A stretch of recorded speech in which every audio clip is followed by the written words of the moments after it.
नमस्कार दोस्तों। अगर आप लोगों ने हाल ही में 12th पास की है या करने वाले हैं और आपका सपना है एक सरकारी नौकरी पाने का, तो इस वीडियो को अंत तक ज़रूर देखना। आज हम इस वीडियो में बात करेंगे कि 10th के बाद, 12th के बाद या फिर ग्रेजुएशन के बाद कैसे हम सिर्फ एक एग्ज़ाम देकर सरकारी नौकरी ले सकते हैं एसएससी के थ्रू। तो आज हम जानेंगे एसएससी ऐसे कौन कौन से एग्ज़ाम है गवर्नमेंट की जो करवाती है, उन एग्ज़ाम्स का क्या पैटर्न है, क्या सिलेबस है, एग्ज़ाम्स कब कब होते हैं, उन एग्ज़ाम्स को देने के बाद आपका किस डिपार्टमेंट में चयन होता है, किन पदों पर आपका चयन होता है और क्या सैलरी आपको मिलती है, वो सब हम इस वीडियो में जानेंगे। तो बिना देरी किए चलिए शुरू करते हैं। सबसे पहले हम देखेंगे एसएससी से सरकारी नौकरी कैसे पाएं। तो इसके लिए जानना जरूरी है कि एसएससी क्या है। तो चलिए देखते हैं एसएससी क्या है। एसएससी यानी स्टाफ सिलेक्शन कमीशन, ये है इसकी फुल फॉर्म। इसे हिंदी में हम कहते हैं कर्मचारी चयन आयोग। इसका जो हेडक्वार्टर्स है, वैसे तो एसएससी का हेडक्वार्टर न्यू दिल्ली के अंदर है। इसकी स्थापना 1975 में हुई थी, लेकिन ये सेंट्रल गवर्नमेंट के जितने भी अलग अलग डिपार्टमेंट्स हैं उनकी ये वैकेंसी कंडक्ट करवाता है। ये एक तरह से भर्ती प्राधिकरण है। तो केंद्र सरकार के जो भी मंत्रालय हैं विभिन्न अलग अलग, जैसे डिफेंस हो गया और भी जितने मंत्रालय हैं अलग अलग, उन सब की ये कंबाइंड एग्जाम्स करवाता है। और ये जो जो एग्ज़ाम्स करवाता है उनमें योग्यताएं मुख्यतः 10वीं पास, 12वीं पास या ग्रेजुएशन की होती है। इनकी सबसे खास बात ये होती है कि आपको इसमें किसी भी प्रकार का कोई भी अनुभव या एक्सपीरियंस नहीं चाहिए। सिर्फ 10th 12th या ग्रेजुएशन कर रखी है इनमें से कुछ भी, तो इन अलग अलग एग्जाम आप अपीयर हो सकते हैं और सरकारी नौकरी प्राप्त कर सकते हैं। अब हम बात करेंगे इसकी परीक्षा का मोड। तो जो परीक्षा का मोड है वो इसका रहता है सीबीटी यानी कंप्यूटर बेस्ड टेस्ट। ये ऑनलाइन परीक्षा होती है। और इसका अगर बात करें तो अवसर में, तो आपको हर साल इसका अवसर मिलता है। लाखों पदों पर भर्ती होती है और हर साल एसएससी का एक फिक्स टाइमिंग है। एसएससी एक ईयरली कैलेंडर निकालता है जिसके अंदर वो कंप्लीटली पूरी डिटेल बताता है कि ये एग्ज़ाम इस डेट को इनकी नोटिफिकेशन जारी होगी और इस डेट को आप अप्लाई करना स्टार्ट करेंगे, इस डेट को लास्ट एप्लीकेशन आप अप्लाई कर सकते हैं और इस डेट को एग्ज़ाम होंगे। तो एसएससी का एक बहुत ही फिक्स पैटर्न है और हर साल ये भर्तियाँ आती ही आती है। तो एक बहुत ही अच्छा मौका है आपके लिए अगर आप कंटिन्यू तैयारी कर सकते हैं और मेहनती छात्र हैं। चलिए आगे बढ़ते हैं। अब हम देखते हैं कि 12वीं के बाद एसएससी कौन कौन से एग्जाम मेजरली करवाता है जिनमें हम अपीयर हो सकते हैं। तो हम बात करेंगे 10 से लेकर ग्रेजुएशन तक की। सबसे पहला जो एग्जाम एसएससी कराती है, जो कि आपका 10th पास है, वो करवाती है एसएससी एमटीएस। एमटीएस की फुल फॉर्म होती है मल्टीटास्किंग स्टाफ। इसमें आप 10वीं पास अगर हैं तो आप अप्लाई कर सकते हैं, कोई भी एक्सपीरियंस नहीं चाहिए। ये एक ग्रुप सी टाइप की नॉन गजेटेड पोस्ट है।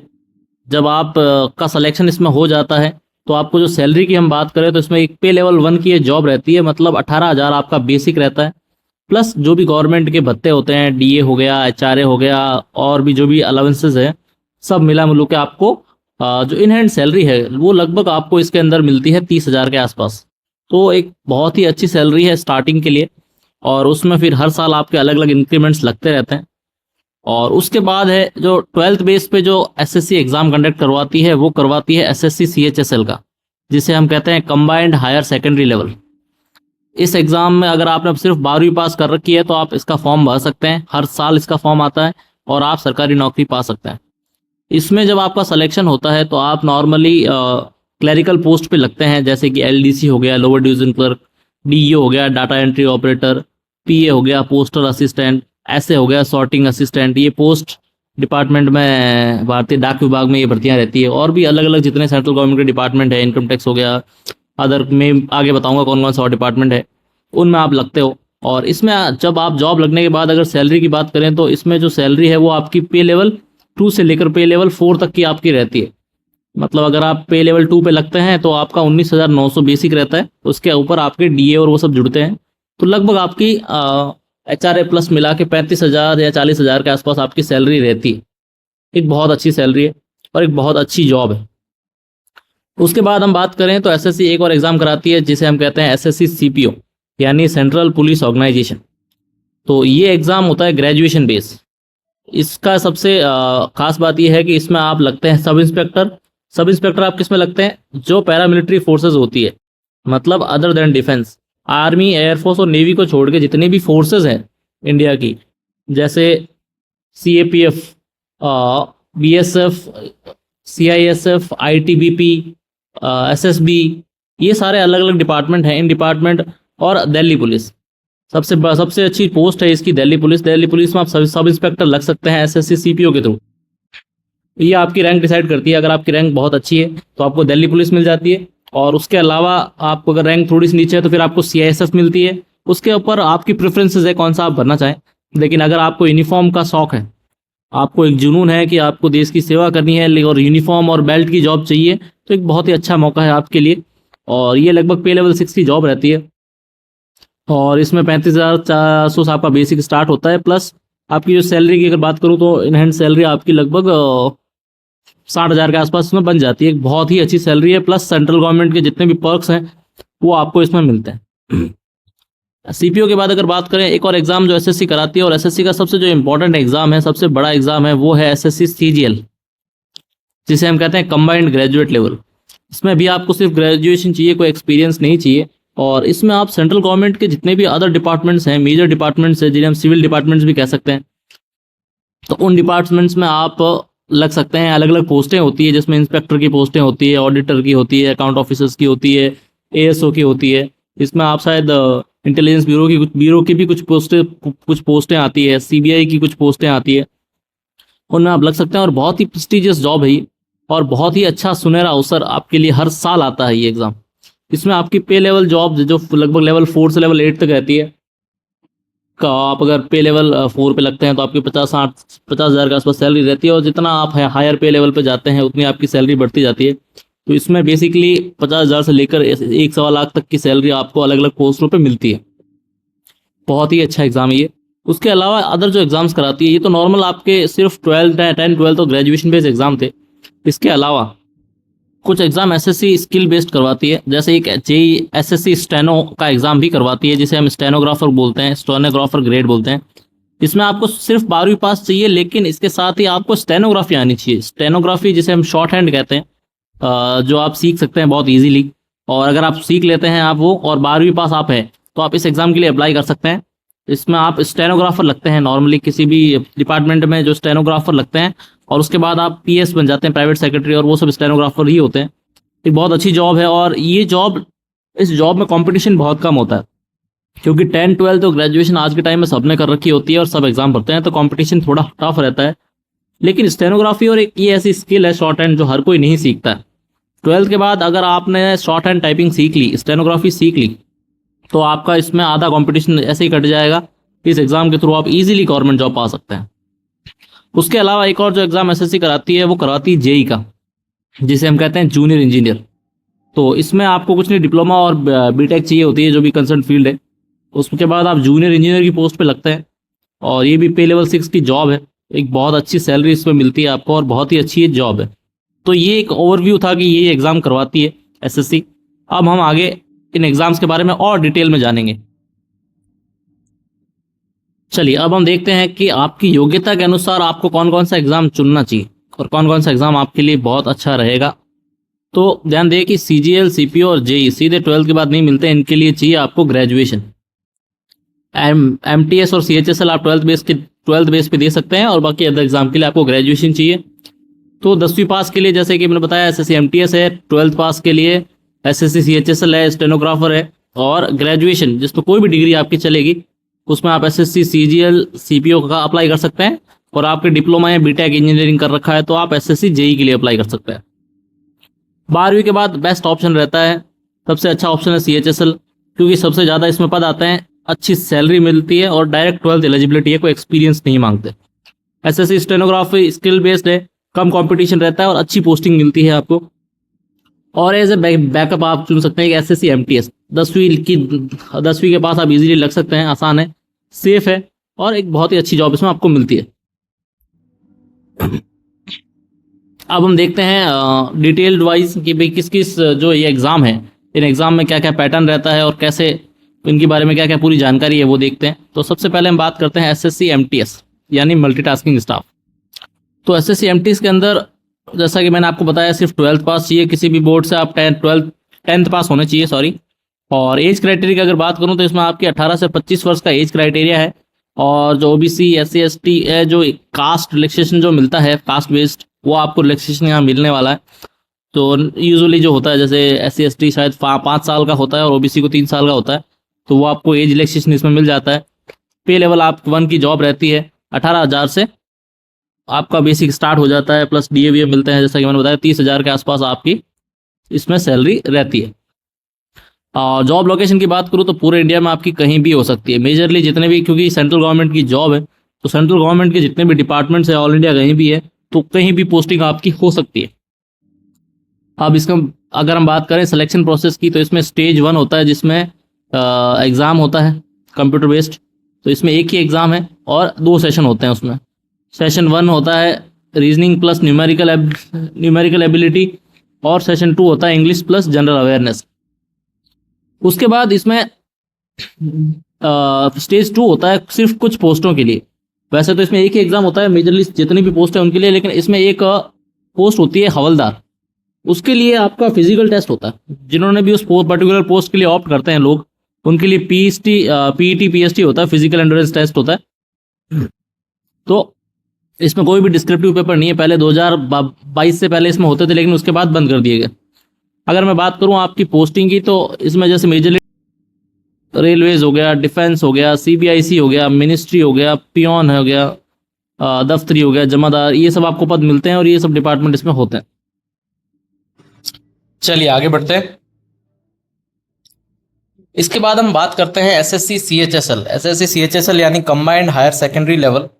इसमें जो है आपकी योग्यता है वो 12वीं पास रहती है, और जो आयु है इसमें आपकी 18 से 27 वर्ष के बीच होनी चाहिए।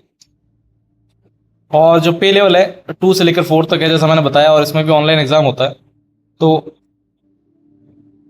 इसमें आपको LDC की पोस्ट, DO यानी डाटा एंट्री ऑपरेटर, PA यानी पोस्टल असिस्टेंट, SA यानी सॉर्टिंग असिस्टेंट। इसमें आपको जैसे डिपार्टमेंट की बात करूँ तो ministry of department, CGDA, CVC, department of post, इन सब में आपको पोस्टिंग मिलती है इन पदों के ऊपर।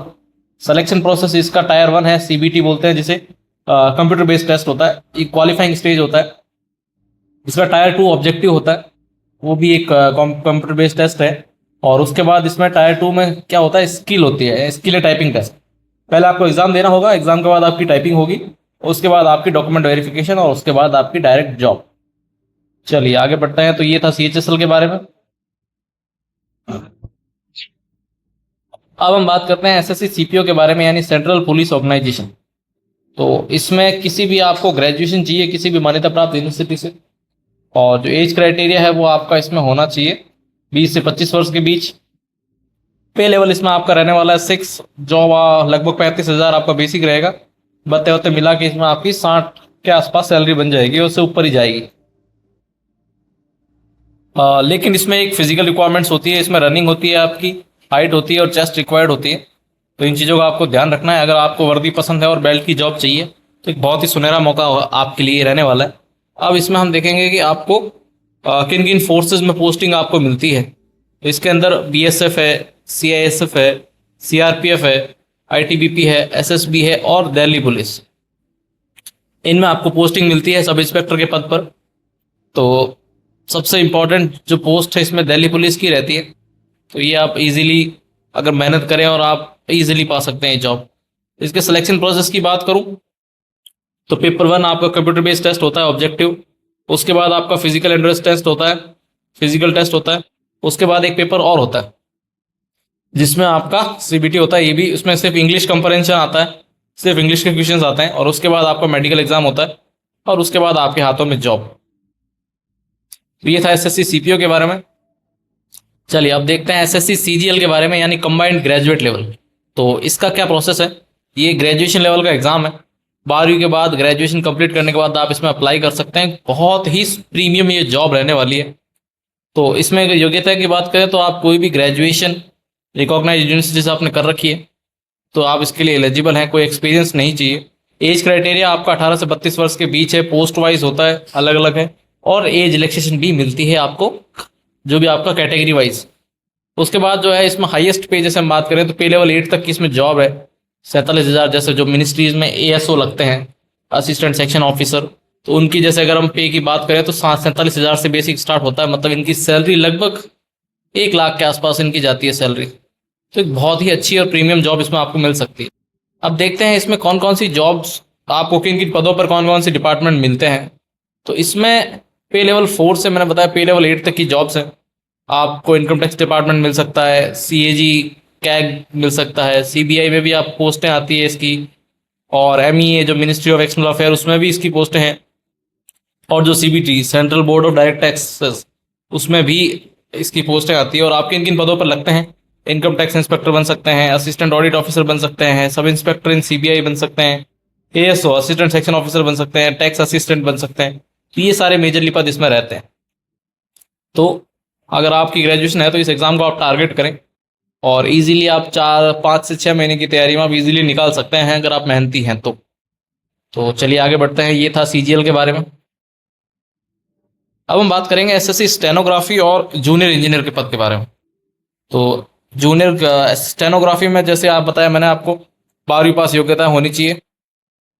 और आयु की बात करूं तो आपका इसमें ग्रेड डी 18 से 27 वर्ष की आपकी आयु रहती है, और ग्रेड सी के लिए 18 से 30 वर्ष।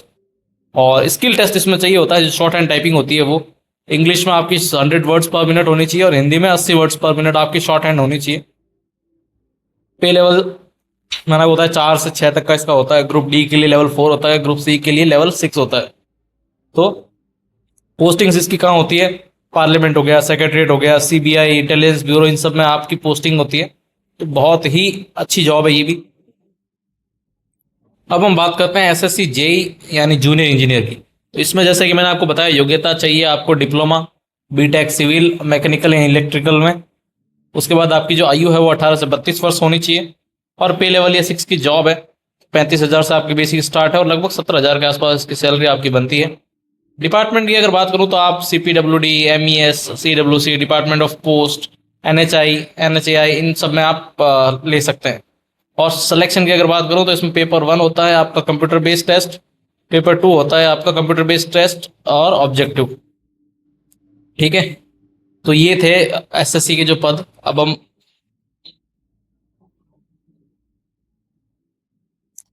चलिए अब हम देखते हैं एसएससी के एग्जाम का जो सामान्य एक सिलेक्शन प्रोसेस क्या रहता है। तो उसके लिए आपको क्या है कि सबसे पहले नोटिफिकेशन जारी होती है। नोटिफिकेशन कहाँ जारी होती है, ऑफिशियल एसएससी की वेबसाइट पर वैकेंसी नोटिफिकेशन आती है। उसके बाद आपको ऑनलाइन अप्लाई करना होता है। ssc.gov.in की वेबसाइट है, उस पर पहले जाना है, रजिस्ट्रेशन करना है, फिर फॉर्म फिल करना है और फिर फीस पे करनी है। उसके बाद आपका टायर 1 एग्जाम होता है, कंप्यूटर बेस्ड टेस्ट एग्जाम। इसमें ऑब्जेक्टिव आते हैं, एमसीक्यूज, पेपर बाइलिंगुअल होता है, और जीके, रीजनिंग, इंग्लिश और क्वांटिटी एप्टीट्यूड यानी मैथ्स, ये लगभग इसका पैटर्न रहता है।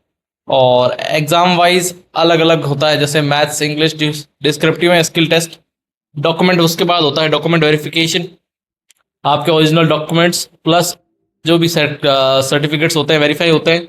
उसके बाद एक फाइनल मेरिट बनती है और फिर आपकी ज्वाइनिंग हो जाती है। कट ऑफ के अनुसार आपको अलोकेशन मिलता है और अपॉइंटमेंट लेटर आ जाता है। तो ये एक सामान्य इसका सिलेक्शन प्रोसेस रहता है। अब हम देखते हैं कि जो CHSL CGL टाइप है टायर 1 का CBT का कंप्यूटर बेस्ड टेस्ट का पैटर्न क्या है, कैसा एग्जाम पैटर्न है इसका। तो CHSL और CGL का ऑलमोस्ट सेम रहता है, बस इनमें थोड़ा सा उस लेवल का फर्क रहता है। CGL के एग्जाम थोड़े हार्ड होते हैं एज कम्पेयर टू CHSL। तो MTS, CPO और JEE का पैटर्न अलग होता है, CHSL और CGL का पैटर्न अलग होता है। ठीक है, तो अभी हम देखेंगे CHSL और CGL का पैटर्न। तो इसमें आपके कुछ नहीं है, 100 क्वेश्चन आते हैं। जो कंप्यूटर टाइप जो टायर 1 है, जो पहला आपका एग्जाम होता है कंप्यूटर बेस्ड, उसमें आपके 100 क्वेश्चन आते हैं। 4 सेक्शनों में बटा होता है। 25 क्वेश्चन आते हैं रीजनिंग के, 25 क्वेश्चन आते हैं आपके जीके से, 25 क्वेश्चन आते हैं आपके मैथ से, और 25 क्वेश्चन ही आते हैं आपके इंग्लिश से। एक क्वेश्चन 2 मार्क्स का होता है, तो टोटल आपके 100 क्वेश्चन आते हैं और 200 नंबर का आपका पेपर होता है। अब रीजनिंग के अंदर आपका जैसे सिलेबस में क्या क्या आता है, क्या क्या आपको पढ़ना होता है, puzzles, analogy, series, coding, decoding, ये सब आपको पढ़ना होता है। जीके के अंदर current affair, history, science, polity, ये सब आता है। और क्वांटिटेटिव एप्टीट्यूड यानी मैथ्स के अंदर percentage, SI, CI, geometry, algebra, ये सब आते हैं। और इंग्लिश के अंदर ग्रामर आती है, इंग्लिश, वोकैब, रीडिंग कंपरेशन, ये सब आता है। और इसमें आपको समय मिलता है 1 घंटा, और नेगेटिव मार्किंग आपकी रहती है 0.5 की, मतलब 1/2। अब कुछ इंपॉर्टेंट टिप्स है आपको तैयारी कैसे करनी है। तो मेजरली अगर आप किन चीज़ों की देख रहे हैं तो आपको एसएससी की बुक्स ना पढ़ के अगर आप एनसीईआरटी, इनके जो क्वेश्चंस बनते हैं वो एनसीईआरटी बुक से ही आते हैं। तो एनसीईआरटी की क्लास 6 से 12 की जितनी भी बुक्स है उनसे आप जीके और साइंस पढ़ सकते हैं, वहाँ से मेजरली क्वेश्चंस आते हैं। उसके बाद नेगेटिव मार्किंग है तो आपको बहुत ज़्यादा क्वेश्चन अटैम्प्ट नहीं करना है। कभी कभी हम सारे क्वेश्चन अटैम्प्ट कर लेते हैं लेकिन जितने गलत होते हैं फिर वो नेगेटिव मार्किंग होती है तो और ज़्यादा नंबर कम हो जाते हैं। तो आपको जितने क्वेश्चन आते हैं उतने ही करने हैं, तुक्के नहीं मारने। उसके बाद मॉक टेस्ट आपको रोज़ देने हैं। मॉक टेस्ट से आपकी स्पीड और एक्यूरेसी बढ़ती है हमेशा। और उसके बाद प्रीवियस ईयर जो पेपर है वो आपको जरूर सॉल्व करने, उनसे आपको बहुत ही हेल्प मिलती है एग्जाम्स में। तो ये था CHSL और CGL का आपका टाइप, मतलब पैटर्न था इसका। उसके हम बात करते हैं एसएससी एग्जाम्स में आपको किस किस पोस्ट में अराउंड कितनी सैलरी मिलती है। वैसे मैंने बता दिया लेकिन फिर भी एक बार डिटेल में बात कर लेते हैं। तो जो एसएससी एमटीएस है उसमें आप नॉर्मली पियोन या फिर दफ्तरी की पोस्ट पे लगते हैं। तो बेसिक पे जैसे मैंने बताया 18,000 से स्टार्ट होता है और इन हैंड सैलरी आपकी लगभग 30,000 के आसपास बनती है। इन्होंने 22 से 25 ऐसा लिखा हुआ है, लेकिन चूंकि आपको भत्ते मिलते हैं तो भत्तों में प्लस आपका एक तो डीए मिलता है, आपको डियरनेस अलाउंस जिसे महंगाई भत्ता हम कहते हैं, और उसके अलावा आपको एक एचआरए मिलता है जिसे हम हाउस रेंट अलाउंस कहते हैं, एक टीए मिलता है जिसे हम ट्रांसपोर्ट अलाउंस कहते हैं। तो ये सब मिला के आपकी लगभग सैलरी इसमें बन जाती है 30,000 के आसपास। ठीक है, उसके बाद हम बात करते हैं CHSL। इसमें आप LDC लगते हैं, DO लगते हैं या फिर PO लगते PPA लगता है, पोस्टल असिस्टेंट। तो इसमें आपका बेसिक पे रहता है 19,900 और इसके ऊपर भत्ते लगभग आपकी लगभग 35 से 40 के बीच आपकी सैलरी इसमें हो जाती है। उसके बाद बात करूँ SSC CPO, इसमें आप सब इंस्पेक्टर की पोस्ट पे लगते हैं और 35,400 आपका बेसिक रहता है और इसमें आपकी सैलरी लगभग 60 से 70,000 के बीच बन जाती है इजीली। उसके बाद हम बात करते हैं SSC CGL। तो SSC CGL में आप इंस्पेक्टर की पोस्ट पे लगते हैं, ठीक है, और अलग अलग डिपार्टमेंट में अलग अलग पोस्टों पर आप लगते हैं, लेकिन बेसिक पे जो आप एक एवरेज में मान के चलूँ तो लगभग 44,900 रहता है। एक मीडियम मतलब जो बीच का है, ना बड़ी पोस्टों के लिए ना छोटी पोस्टों के लिए। इसमें जो आपकी सैलरी है लगभग 70 से 90 के बीच या फिर 1 लाख के आसपास चली जाती है। उसके बाद बात करूँ SSC स्टेनो की, तो स्टेनो की आपकी जो सैलरी है बेसिक पे 25,000 रहता है, इसमें भी आपकी सैलरी 50 से 60 के बीच चली जाती है इजीली। और प्लस गवर्नमेंट के पक्ष बहुत होते हैं। और जो SSC JE है जूनियर इंजीनियर, इसकी सैलरी भी आपकी लगभग 70,000 के आसपास हो जाती है। तो एक बहुत ही अच्छा मौका है आपके लिए इन एग्ज़ाम्स में। आप जिस भी क्वालिफिकेशन में आप ये जो भी क्वालिफिकेशन आपकी है तो आप वो एग्ज़ाम टारगेट करें उसके हिसाब से, और साल भर में आप ये जॉब इजीली पा सकते हैं।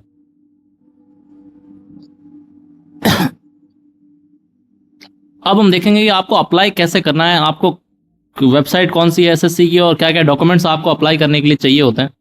तो इसमें अप्लाई करने के स्टेज है, जैसे मैंने आपको बताया ssc.gov.in पे जाए हैं, वहाँ पर रजिस्ट्रेशन करें और उसके बाद आप न्यू रजिस्ट्रेशन करके अप्लाई कर सकते हैं। आपको उसके रजिस्ट्रेशन के लिए ईमेल आईडी और एक वैलिड मोबाइल नंबर चाहिए होगा, वेरीफाई करने पड़ेंगे आपको। उसके बाद आपको एप्लीकेशन फॉर्म भरना है, पर्सनल डिटेल्स डालनी है, क्वालिफिकेशन डालनी है। उसके बाद आपको पासपोर्ट फ़ोटो और सिग्नेचर अपलोड करना है, passport size photo, signature upload करना है। एप्लीकेशन फ़ी भरनी है ऑनलाइन और फाइनली सबमिट करके प्रिंट आउट निकाल के अपने पास रख लेना है फ्यूचर रेफरेंसेस के लिए। और डॉक्यूमेंट्स आपको कौन कौन से चाहिए अप्लाई करते टाइम, 10वीं और 12वीं की मार्कशीट, आधार कार्ड या वोटर ID कार्ड, जो भी आपकी ID कार्ड है। उसके बाद पासपोर्ट साइज़ फ़ोटो, सिग्नेचर चाहिए आपका वाइट पेपर पे, और कास्ट सर्टिफिकेट अगर लागू हो, PWD सर्टिफिकेट अगर लागू हो, और उसके बाद आपको फ़ी कर देनी है। तो ये रहता है इसका अप्लाई करने का तरीका। उसके बाद हम बात करें 12वीं के बाद SSC की प्रिपरेशन कैसे करनी है। मेन आता है कि आपका इसका रोड मैप क्या है, कैसे करनी है। तो इसको मैंने 4 फेज़ में डिवाइड किया। 4 फेज़ कौन कौन से रहने वाले हैं। फेज़ 1 आपका रहने वाला है फाउंडेशन, जो पहले 3 महीने, जैसे आज आपने 12th की है तो स्टार्टिंग के 3 महीने आपको अपना फाउंडेशन, अपना बेस बहुत ही मजबूत करना होगा। तो बेस आपका जो फाउंडेशन मजबूत कैसे होगी, आपको स्टार्ट करना है NCERT से। NCERT की जो क्लास 6 से लेकर 10 तक की जितनी भी math, science, social, basic English, grammar, current affairs, ये आपको डेली हैबिट बनानी है।